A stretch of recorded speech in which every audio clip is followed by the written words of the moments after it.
Sir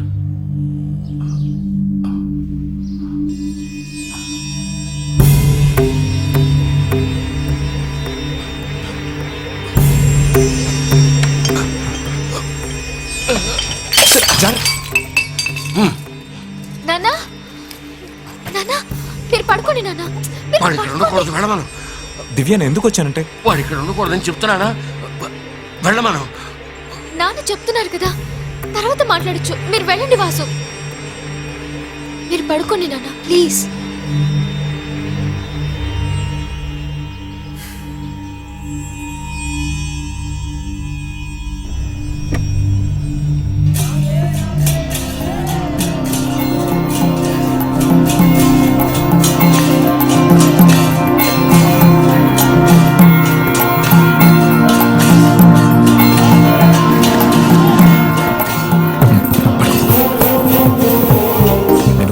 వచ్చేస్తాను. నువ్వు tea కొద్ది ఇచ్చేయి. వైశాలి వాళ్ళ నాన్నని కలవడానికి ఎంత అవసరమా? All the best Vasu. Thank you.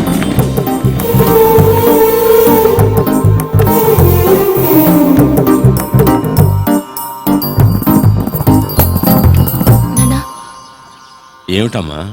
నిన్ను చెప్పానే నేను, ఆయన వచ్చారు. ఎవరు? అదే వాసు అని చెప్పానే. కూర్చోమని చెప్పు, వస్తున్నాను. నమస్తే అండి. నమస్కారం, కూర్చోండి. చెప్పండి. సార్ నా పేరు వాసు, సొంతూరు గుంటూరు. మా నాన్న ఇప్పుడు లేరు, అమ్మాయి నన్ను చదివిస్తుంది. మీ అమ్మాయి వైశాలిని వైశాలి చెప్పింది.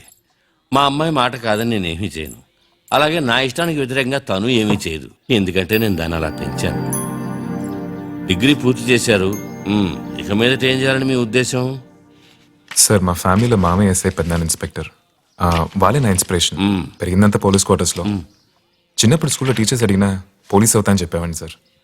అదే ఇంట్రెస్ట్ ఇప్పుడు సివిల్ సర్వీస్ ఎగ్జామ్స్ తీసుకొచ్చింది. అంటే మీరు పోలీస్ ఆఫీసర్ అవ్వాలి, అదేనా మీ అంబిషన్? తప్పకుండా అవుతాను సార్. ఇంకో 1 monthలో ఇంటర్వ్యూ, మెడికల్స్, ట్రైనింగ్, పోస్టింగ్ ఉంటాయి.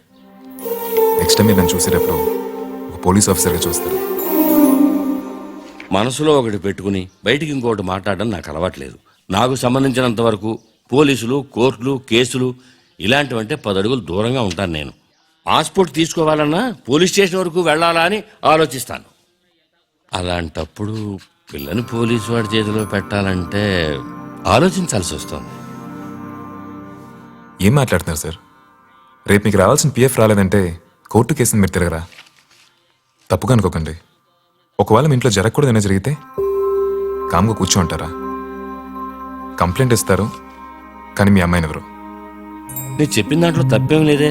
కొంతమంది డాక్టరు, ఇంజనీరు సంబంధాలే కావాలంటారు. నేను పోలీస్ సంబంధం వద్దు అంటున్నాను, అంతే. సార్ మీకు నిజంగానే ఉద్యోగం నచ్చలేదా లేదా? అలా అని మీకే అనిపిస్తున్నప్పుడు నేను కాదని చెప్పలేను.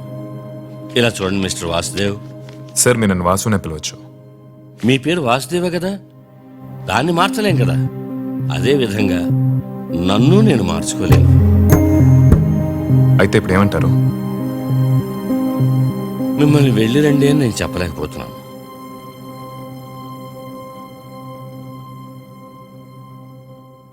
అయితే మీ అమ్మాయికి మీకు లేదనుకోండి.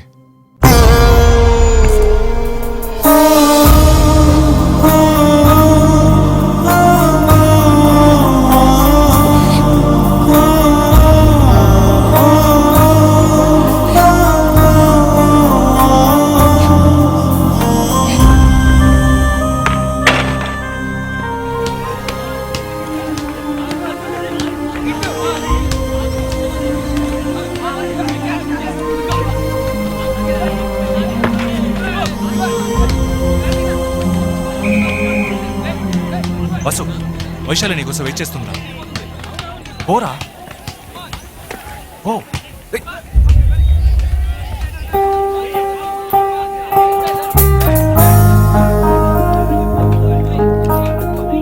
ఏం డిసైడ్ చేసావు? నాన్న కోసం కొంచెం వెయిట్ చేయొచ్చు కదా. నీకోసం ఎన్ని సంవత్సరాలైనా వెయిట్ చేస్తాను. మీ నాన్న కోసం నా వల్ల కాదు. ఆయన మా నాన్న. నాన్న అంతే.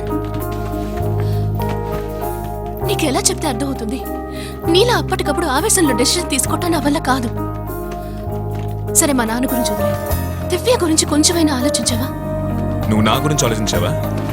లేచిపోవటం, రిజిస్టర్ మ్యారేజ్ ఇలాంటివేవి ఆలోచించకూడదని నేను ఆ రోజు చెప్పాను. నువ్వే ఇంట్లో కన్విన్స్ చేయొచ్చని చెప్పావు. కానీ ఇప్పుడు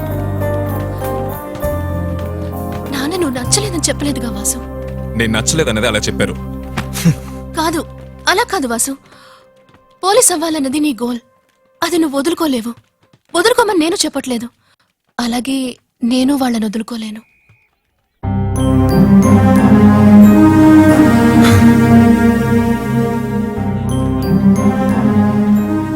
ఇప్పుడు నన్నేం చేయమంటావు? కొన్ని రోజులు పోని మళ్ళీ మా నాన్నతో మాట్లాడి చూడు. అప్పుడు ఒప్పుకుంటారు. చివరిదాకా మీ నాన్న ఒప్పుకోపోతే? లేదు లేదు, తప్పకుండా ఒప్పుకుంటారు. ఆయన ఒప్పుకోపోతే చెప్పు, ఏం చేద్దాం? ఎలా చెప్పాలో తెలియట్లేదు వాసు. కానీ నేను మాత్రం మాట్లాడద్దు. అయితే మీ నాన్న చెప్పింది చేస్తాం అనమాట. లవ్ చేసే ముందు నో అబ్జెక్షన్ లెటర్ తీసుకురమంటావు, అంతేనా? నువ్వు అప్పుడు ఫ్రెండ్షిప్, లవ్, రిలేషన్షిప్ అన్నప్పుడు నేదో అనుకున్నాను. అదంతా ఒక సేఫ్టీ, కానీ ఇప్పుడు అర్థం అవుతుంది. మీకు పెళ్లి ఫిక్స్ ఎవరికే మాలాంటోళ్ళు. దాని తర్వాత యూఎస్ సంబంధం, మంచి జీతం, ఎవడు బెస్టో వాడితో హ్యాపీగా వెళ్ళి సెటిల్ అవుతారు. మీరు ఎలా మనసులో ఉంచుకుని వాళ్ళు ఇంకొకరికి ఇస్తారో తెలియట్లేదు.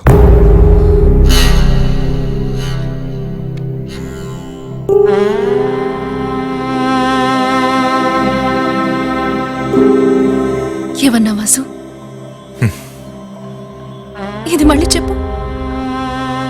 అవును, ఒక మామూలు అమ్మాయి మెంటాలిటీ నీకు కూడా ఉంది. నువ్వు నాతో మాట్లాడింది, ప్రేమించినంత అబద్ధం. ఎస్, నేనే తెలుసుకోలేకపోయాను. తప్పు నాదే. నువ్వు నన్ను అర్థం చేసుకున్నది ఇంతే కదా. కానీ నేను మాత్రం నేను బాగా అర్థం చేసుకున్నాను.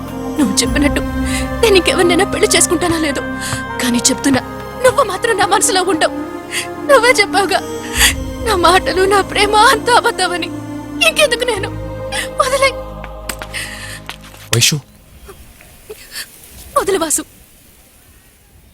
సారీ, ఇంకెప్పుడు నీ పేరు కూడా నా నోటి నుంచి రాదు. చల్లే కురిసి ఎదనే విరిచేసిందే